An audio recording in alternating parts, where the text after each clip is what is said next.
Oh my gosh. Ayan! Wait! Ito yung bulaklak! Pakalipas ang halos 4 na dekada, ang bata at sundalo naging simbolo ng revolusyon, muling nagkita.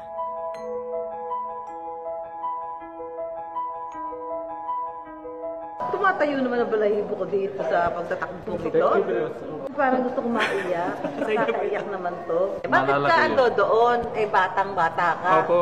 Bali, nasa biyahe po kami. Naabutan po kami ng traffic. Tapos sabi po dun sa balita, sabi ng kwento ng nanay ko na mapayapa naman po yung gathering ng mga tao dun sa EDSA.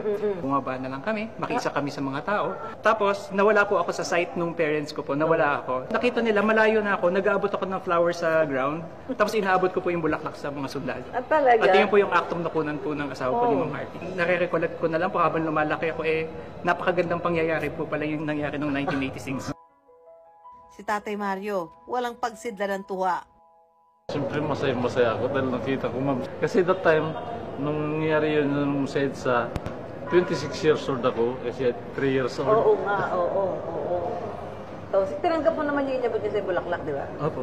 Tapos sinawakan ko yung buhok niya noon. Ikaw? Pero malala ko talaga, ma'am. Oo, ikaw, Jello. Parang ano siya, mission accomplished ka ngayon. Hindi po ako makapaniwala na magaganap po itong pagkakataon na ito na magkikita po kami. Because for so long po ang iniisip ko, kumusta na po kaya yung sundalo na nakita ko po 39 years ago.